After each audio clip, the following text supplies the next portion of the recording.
বাবা, ওয়েলকাম আমার সোনা ছেলে, ওয়েলকাম। ছেলেটি গিয়ে এইবার তার বাবাকে জড়িয়ে ধরল। তার বাবা ও ছেলেটিকে জড়িয়ে ধরল। ছেলেটির বাবা বলল, অরিস কেমন আছিস তুই? অরিস, এই তো বাবা একদম পারফেক্ট আছি। তুমি কেমন আছো? বাবা, আমিও একদম আছি, ভালো বাট বেশি না। অরিস, কেন বাবা? অরিসের বাবার মুখে পরিবর্তন হল, তার চোখ লাল টুকটুক করছে, দাঁত মুখ খিচে রেখেছে। তারপর বলল, অবরার এর খবর কি এখন? অরিস, ভাই বিয়ে করে সংসার করছে। অরিসের বাবা এইবার হুহংকার দিয়ে বলল, তোকে বলেছিলাম না যেন আবরারকে কোনোদিন ভাই ডাকবি না, কথা কানে যাই না নাকি তোর? অরিস, আমি না একটা জিনিস বুঝতে পারলাম না বাবা, তুমি আমার সাথে এত ভালো ব্যবহার কর কিন্তু ভাইয়ের সাথে এমন কেন কর? সেও তো তোমার সন্তান, তোমার রক্ত। তাহলে কেন ভাইয়াকে মারতে বলো, কেন শেষ করতে চাচ্ছ? তাও আমার হাত দিয়ে আমার ভাইকে মারার প্ল্যান করছো তুমি। কেন করছো বাবা এইসব? কি এমন হয়েছে যে নিজের রক্তকে নিজ হাতে মেরে ফেলতে চাচ্ছ? অরিসের বাবা এইবার একটা ফুলদানি হাতে নিয়ে জোরে আছাড় মারল, যার দরুন ফুলদানিটা একদম ভেঙে গুরুগুরু হয়ে গেল। তারপর বলল, তোকে এত প্রশ্ন করার সাহস কে দিয়েছে? আর আবরার আমার ছেলে না, বুঝেছিস? আমার ছেলে একমাত্র তুই, আর কেউ না, তাই ওর জন্য একদম ওকালতি করবি না, সর আমার সামনে থেকে। অরিস আর কি করবে, সে ওপরে চলে গেল। সে তার বাবার সাথে তর্কে জোড়াতে চাই না। এমনটা প্রতিবারই হই, ও যখনই বাসায় আসে তখনই এমন ঝড় হবে। তাই অরিস সয়ে গেছে এইসব, তাই এখন একটু বলেই চুপ হয়ে যাই, আর কিছু বলে না।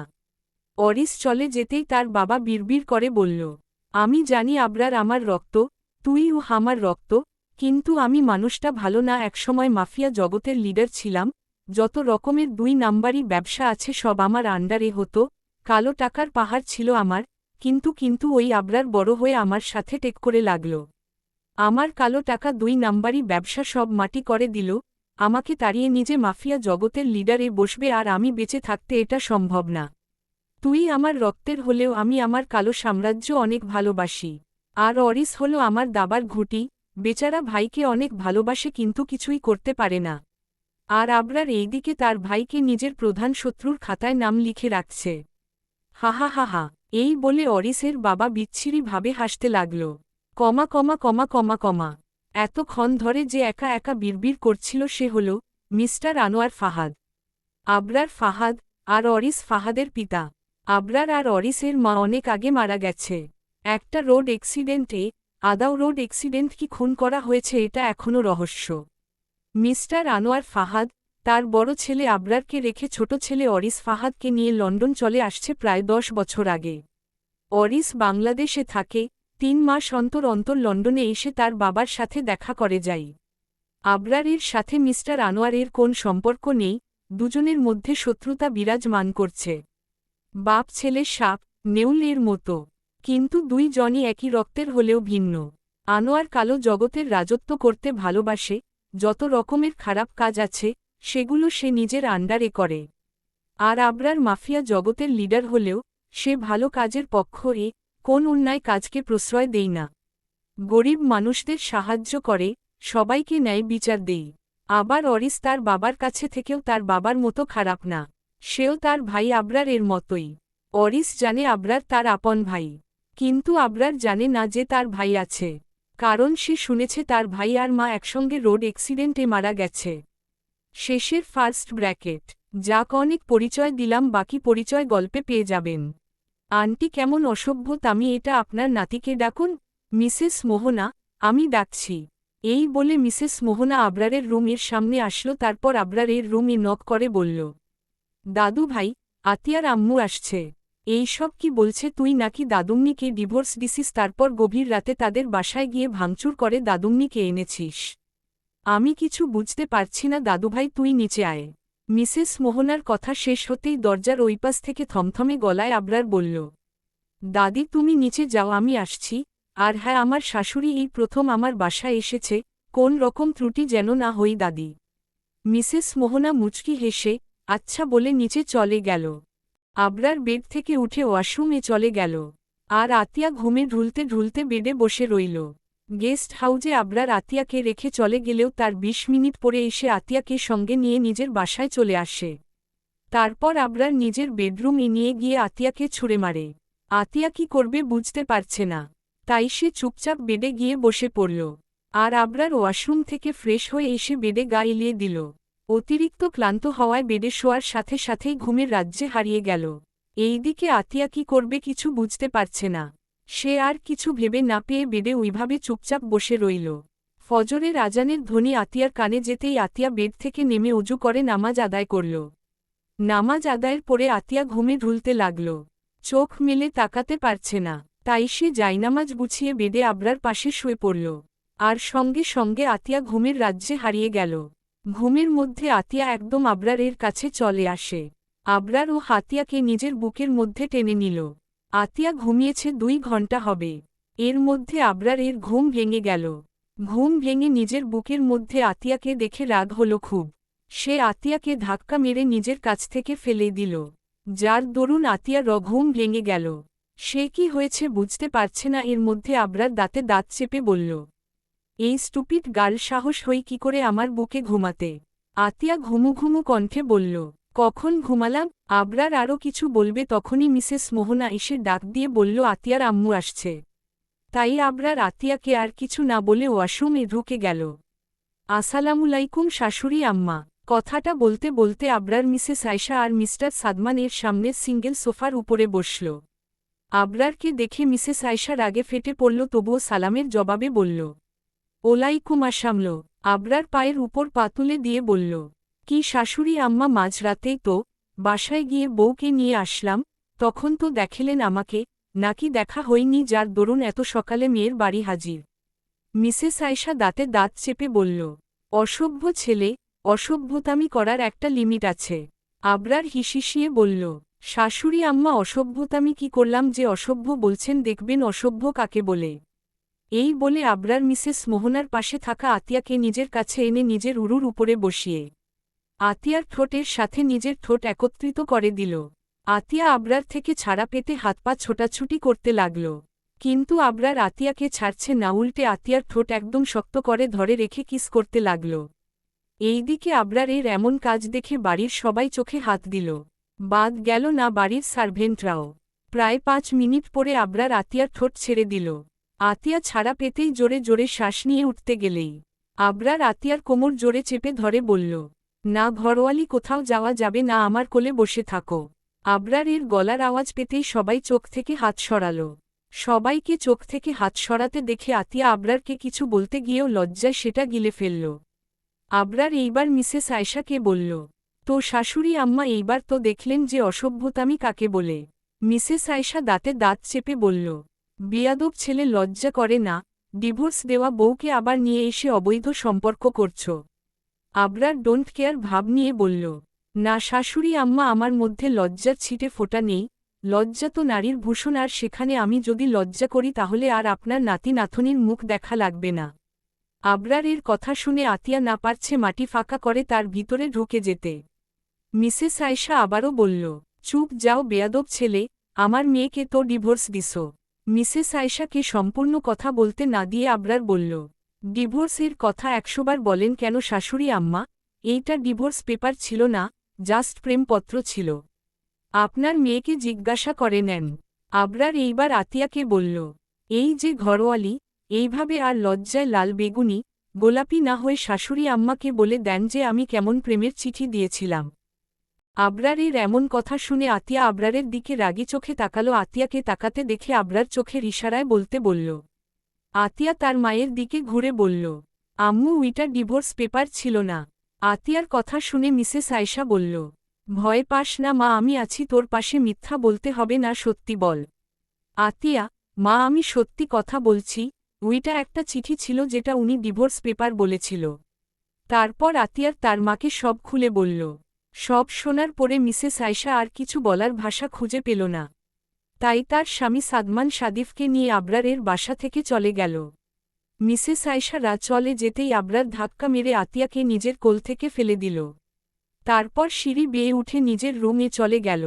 আর আতিয়া নিচ থেকে উঠে সোফায় বসতে বসতে বিড়বিড় করে বলল, মাফিয়া, নির্জীব মানুষ, হনুমান, ইঁদুর, ছাগলের 3 নাম্বার বাচ্চা, গরু, বদমাইশ, তোর কপালে ভালো বউ জুটবে না দেখিস। কথাটা বলেই আতিয়া নিজের মাথায় নিজেই চাটি মেরে বলল, আতিয়া তুই তো নিজেই ওই মাফিয়া নির্জীব মানুষের বউ, এখন তুই তো একটা সুইট কিউট ইনোসেন্ট একটা মেয়ে। তাহলে নিজেরে নিজে কেমনে খারাপ কষ, দূর। আসসালামুলাইকুম রাকিব ভাই, কেমন আছেন? কোন মেয়েলি কণ্ঠস্বর শুনে তাহসিন রাকিব আর এগোলো না সামনের দিকে, মেয়েলি কণ্ঠের উৎস খুঁজে পিছে তাকাতেই দেখতে পেল একটা সিমসাম গঠনের মেয়ে দাঁড়িয়ে আছে। গায়ের রং সাদা, তার উপরে গায়ে খয়েরি রঙের থ্রিপিস পরেছে। ফর্সা গায়ে এই রং বেশ মানিয়েছে। উন্নাটা মাথায় সুন্দর করে প্যাঁচানো, যথাসম্ভব চুল ঢেকে রাখার চেষ্টা করছে। মুখের আকৃতি গোল, চোখগুলো ছোট ছোট, সেই ছোট চোখে আছে গাঢ় কাজল। নাকটা বাঁশি এর মতো, ঠোঁট দুটো হালকা মোটা, সব মিলিয়ে মুখের আকৃতি মাশাআল্লাহ। রাকিব এইবার মেয়েটার সালামের জবাবে বলল, ওলাইকুম আসসালাম। আমি আলহামদুলিল্লাহ ভালো আছি, আপনি কেমন আছেন? মেয়েটা বিনয়ী হেসে উত্তর দিল, এই তো আলহামদুলিল্লাহ, এখন অনেক ভালো লাগছে। রাকিব এইবার প্রশ্ন করল, আপনার নাম কি, আর আমাকে চেনেন কিভাবে? মেয়েটি এইবার অবাক হয়ে বলল, আপনাকে চিনব মানে? আপনি এত বড় সিঙ্গার, আপনাকে আমি কেন, কতজন যে চেনে তার ঠিক নেই। রাকিব এইবার হেসে বলল, ওহ আচ্ছা আচ্ছা, বুঝতে পারছি। তো আপনার নামটা কি? মেয়েটি বলল, ফৌজিয়া ফারিহা। রাকিব, মাশাআল্লাহ, সুন্দর নাম। ফারিহা এইবার লজ্জা লজ্জা ভাব নিয়ে বলল, টিএনএক্স। আচ্ছা, কোথায় যাচ্ছেন? এইদিকে। রাকিব হাতের ঘড়িটির দিকে তাকিয়ে একবার সময়টা দেখে নিল, তারপর বলল, বন্ধুর বাসায় যাচ্ছিলাম। আপনি কোথায় যাচ্ছেন? ফারিহা ও উৎফুল্ল কণ্ঠে বলল, আমিও আমার বেস্ট ফ্রেন্ডের বাসায় যাচ্ছি। রাকিব, ওহ আচ্ছা, তোমার ফ্রেন্ডের বাসা কোথায়? ফারিহা, এই তো সামনে, আর একটু গেলেই বান্ধবীর বাসা। রাকিব, ওহ আচ্ছা, চলেন আমিও সামনে যাব, তাহলে একসঙ্গে যাই। একসঙ্গে যাওয়ার অফার করাতে ফারিহা খুশি দেখে কে ঈশ্বর, এত খুশি খুশি লাগছে কেন? ফারিহা এইবার রাকিবের সাথে হাঁটা ধরল। দুজনে হাঁটছে ঠিকই, কিন্তু দুইজনেই যে এক গন্তব্য এসে থামবে সেটা কেউ জানে না। প্রায় 10 মিনিট ধরে হাঁটার পরে একটা বাড়ির সামনে এসে দুইজনে থেমে একসাথে বলে উঠল, এটাই আমার ফ্রেন্ডের বাসা। দুইজনে একত্রে একই রকম কথা বলাই চুপ হয়ে গেল। কিছু সময় পরে রাকিব বলল, এটা আপনার ফ্রেন্ডের বাসা? ফারিহা, হুম, এটা আপনারও ফ্রেন্ডের বাসা নাকি? রাকিব, হুম, আপনার ফ্রেন্ডের নাম কি? ফারিহা, আতিয়া জিন্নাত। রাকিব, ওহ আচ্ছা, আমাদের ভাবির ফ্রেন্ড, তার মানে আমার বিয়ান।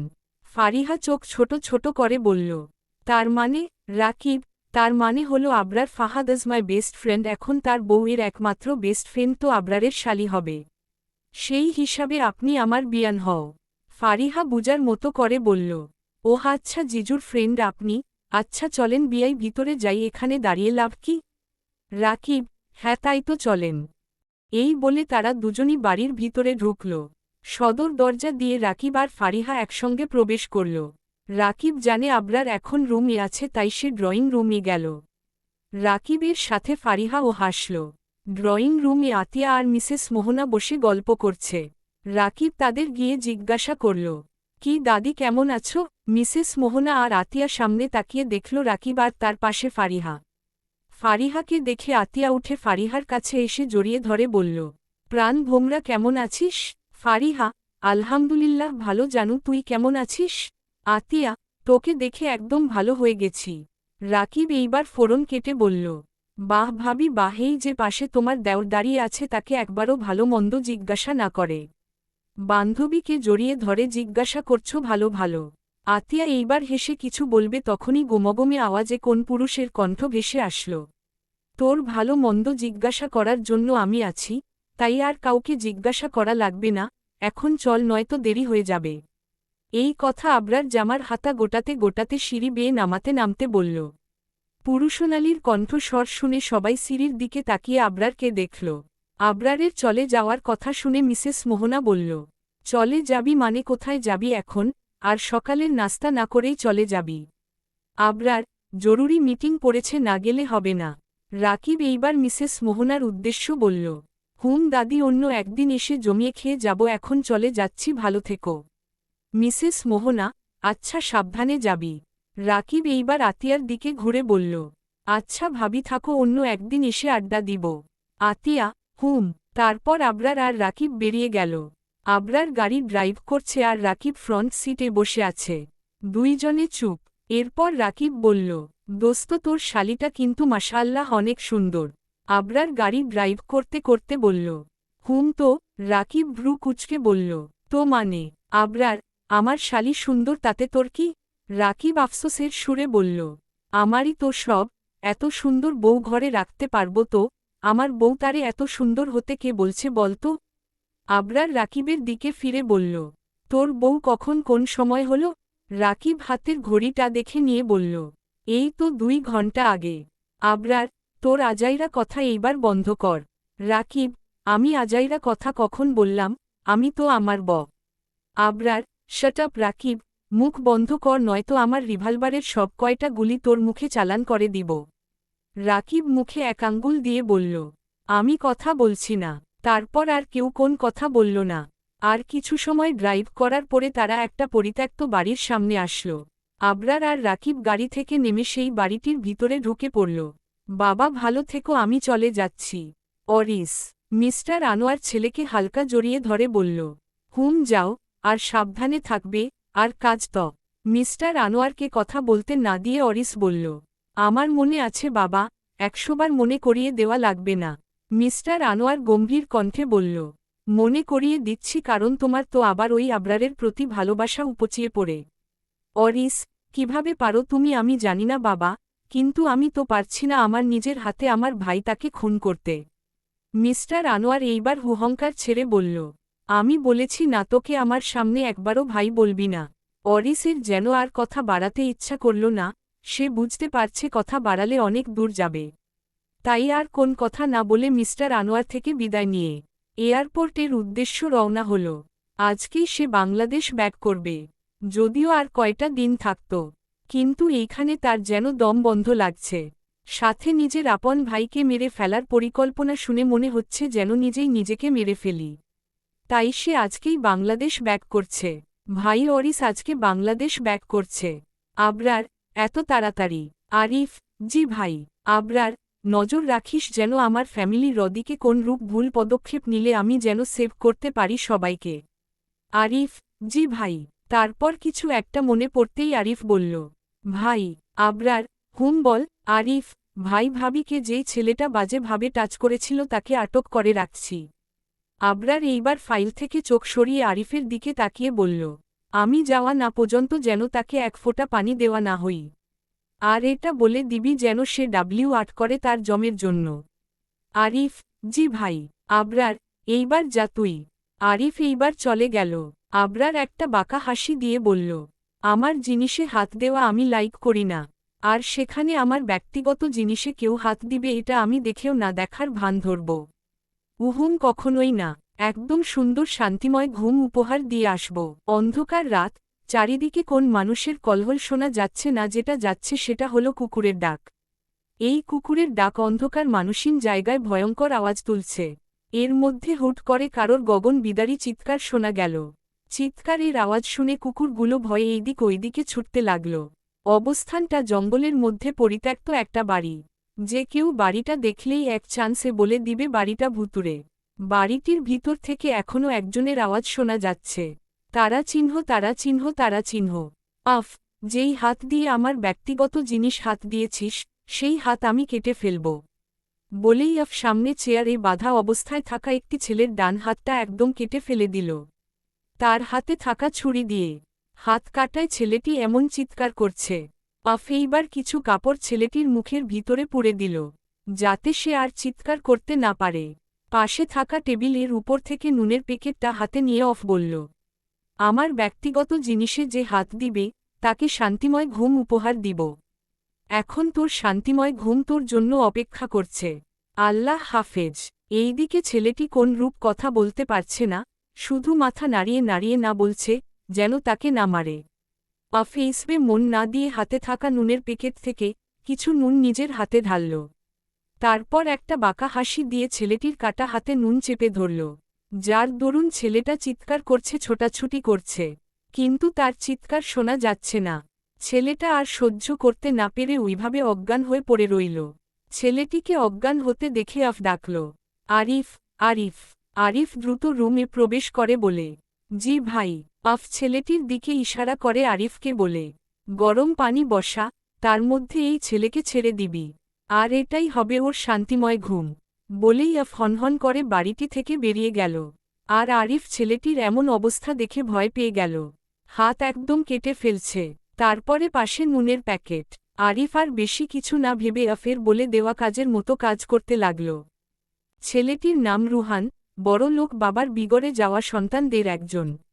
আজ পর্যন্ত যে কত মেয়ের সাথে বেডে গেছে হিসাব নেই, তাও জোর জবস্তি মেয়েগুলোর ইচ্ছার বিরুদ্ধে। রুহান স্কুল অনুষ্ঠানে আসছিল, এসে আতিয়াকে দেখে ওর খুব ভালো লাগে। তারপর তাকে ফলো করতে থাকে সবসময় এর জন্য। একদিন আতিয়া বাসায় যাচ্ছিল স্কুল থেকে, তখনই রুহান কোথা থেকে হুট করে আতিয়ার সামনে আসলো। সে একটা গাছের পিছনে লুকিয়েছিল, আতিয়াকে দেখেই বেরিয়ে আসছে। আতিয়া রুহানকে দেখে বলল, কি সমস্যা? রুহান বাঁকা হেসে বলল, অনেক সমস্যা তো, কোনটা রেখে কোনটা আগে বলবো সুন্দরী? আতিয়া দাঁতমুখ খিচে বলল, বদমাইশ ইডিয়ট ছেলে, দূর হ আমার চোখের সামনে থেকে নয়তো। রুহান এইবার আতিয়ার কাছে এসে তার ডান হাত আতিয়ার মুখে দিয়ে বুলোতে বুলোতে বলল, নয়তো কি জানেমান? আতিয়া রক্তচক্ষু নিয়ে তাকিয়ে বলল, খুন করে ফেলব। আতিয়ার এমন চাউনি দেখে রুহান বুকে হাত দিয়ে বলল, উফফো জানেমান, এইভাবে তাকিয়ে ওহ না, এমনিতেই খুন হয়ে যাব। এই বলে রুহান তার হাত আতিয়ার মুখ থেকে নেমে গলায় রাখল। যেই আর একটু নিচে নামবে, আতিয়ার সাথে সাথে রুহান হাত ধরে ফেলল। তারপর হাতটি মুচকায় দিয়ে বলল, বাঁচতে চাস যদি এখান থেকে ফোট, নয়তো জান হাতে নিয়ে বাড়ি যেতে পারবি না। এই বলে আতিয়া রুহানের হাত ছেড়ে দিল। তারপর সেখান থেকে চলে গেল। আতিয়া চলে যেতেই রুহান বাঁকা হাসি দিয়ে বলল, কি তেজ, এই তেজের প্রেমে পড়ে যাচ্ছি আমি, বাট আমার সাথে প্রেম যাই না, ডাইরেক্ট বাসর যাই। তাই তোকেও খুব তাড়াতাড়ি আমার বেডে আনব, দিন গুনতে থাক। এইদিকে আতিয়া ও রুহানের সব কথা একটা ছেলে শুনে নিল। তারপর সাথে সাথে একজনকে সব জানিয়ে দিল। ছেলেটি আর কেউ নই, আবরার ওর বডিগার্ড ছিল, যে সর্বাক্ষণ আতিয়ার সাথে থাকে। আর তখন আবরারকেই এই ইনফরমেশনটা দিল। এটা শোনা মাত্র আবরার রাগে হিতাহিত জ্ঞানশূন্য হয়ে যায়। সব কিছু ভেঙে ফেলতে মন চাইছে। রাগ ভিতরে তালাবদ্ধ করে রেখে রুহানকে খুঁজতে লাগল। রুহান সেই দিন তার বাবার কাছে টাকা নিয়ে ইন্ডিয়াতে চলে যায় মজা ফুর্তি করতে। আর সেই জন্য আবরার রুহানকে খুঁজে পাই না। 2 সপ্তাহ পরে রুহান বাংলাদেশ আসে, আর সাথে সাথে আবরারের লোক তাকে ধরে ফেলে। আর আবরার নিজে গিয়েই তার উপযুক্ত শাস্তি দিয়ে আসে। গভীর রাত, ঘড়ির কাঁটা এখন 3 তার ঘরে। এমন সময় প্রত্যেকে ঘুমিয়ে আছে। আবরার তার কাছে থাকা ডুপ্লিকেট চাবি দিয়ে সদর দরজা খুলে ভিতরে প্রবেশ করল। সেই সোজা নিজের রুমে চলে গেল। রুমে ঢুকে কোনোদিক না তাকিয়ে ওয়াশরুমে ঢুকে গেল। এখন তাকে শাওয়ার নিতে হবে, নয়তো হবে না। জামাতে সব ফোঁটা ফোঁটা রক্তের দাগ। 20 মিনিট পরে আবরার ওয়াশরুম থেকে বেরিয়ে আসল। সে তোয়ালে দিয়ে চুল মুছতে মুছতে বেডে আসল। বেডের কাছে এসেই সে থমকে গেল। আতিয়ার ঘুমোয় নিষ্পাপ মুখটা দেখে আবরারের বুকের ভিতরে যেন প্রশান্তির হাওয়া বয়ে গেল। আবরার চাচ্ছিল এখন আতিয়াকে ধাক্কা মেরে ফেলে দিবে, তারপর সোফায় গিয়ে ঘুমাতে বলবে, কিন্তু আতিয়ার স্নিগ্ধ ঘুমোয় চেহারা দেখে আর ইচ্ছা হচ্ছে না তার এত সুন্দর ঘুমটা ভেঙে দিতে। আতিয়াকে এইভাবে দেখে আবরারের মাথায় আতিয়ার জন্য একটা নাম ঘুরপাক খাচ্ছে। সেটা হল ঘুমকুমারী। উদ্ধৃতি চিহ্ন। আবরার হাতের তোয়ালে টাটি টেবিলের উপর রেখে দিল। তারপর বেডে শুয়ে পড়ল। বেডে শুতেই আতিয়া সহসা আবরারের দিকে ঘুরে গেল। আবরার বিরক্তি চাউনিতে আতিয়ার দিকে তাকাতেই তার সর্বাঙ্গ কারেন্টের মতো ঝংকার দিয়ে উঠল। আবরার নিজেকে ঠিক রাখতে পারছে না। গলা শুকিয়ে কাঠ হয়ে যাচ্ছে। এই শীতের ভিতরেও ঘাম হচ্ছে। যত চোখ বন্ধ করতে যাচ্ছে কিন্তু পারছে না। আতিয়া আবরারের দিকে ঘোরাই। তার মেয়েলি শরীরের ভাঁজ স্পষ্ট ফুটে উঠেছে। রাতে ঘুমানোর আগে উড়োনা ঠিক করে নিলেও ঘুমের মধ্যে গা থেকে সরে গেছে। আবরার এটা দেখে নিজেকে এমন মনে হচ্ছে। আবরার এইবার চোখ বন্ধ করল। ঠিক সেই সময় আতিয়া আবরারের আরও একটু কাছে আসল, এসে আবরারের গায়ে হাত ও পা তুলে দিল। আবরার সচকিতে তাকাতেই এখন আতিয়ার এই অবস্থা দেখে নিজেকে আটকিয়ে রাখা দুষ্কর হয়ে পড়েছে। আতিয়া ঘুমের ভিতরে ঠোঁট কামড়াচ্ছে, হয়তো কোন স্বপ্ন দেখছে তাই। আতিয়ার ঠোঁট কামড়ানো দেখে আবরার আর নিজেকে আটকিয়ে রাখতে পারল না। এইভাবে যদি কোন মেয়ে সিডিউস করে তাহলে কোন ছেলে নিজেকে আটকাতে পারবে না, আর সেটা যদি তার বউ হই তাহলে তো কোন কথাই নেই। আবরার সহসা আতিয়ার ঠোঁটের উপর হামলে পড়ল। এইদিকে নিজের ঠোঁটে কিছু হামলে পড়তেই আতিয়া ভ্রু কুঁচকাল ঘুমের ভিতরে, কিন্তু ঘুম থেকে উঠল না। আবরার আতিয়ার ঠোঁটে কিস করতে লাগল। কিছু সময় কিস করার পরে আবরার আতিয়ার ঠোঁট ছেড়ে দিল। তারপর সে আতিয়ার গলায় নেমে আসল। আবরারের খোঁচা খোঁচা দাড়ি আতিয়ার গলায় বিঁধছে, যার দরুন আতিয়া কেঁপে কেঁপে উঠছে, আবার ঘুমের ভিতরেই ভ্রু কুঁচকাচ্ছে। আবরার আতিয়ার গলার স্মেল নিতে লাগল। তারপর সেখানে একটা লাভ বাইট দিল।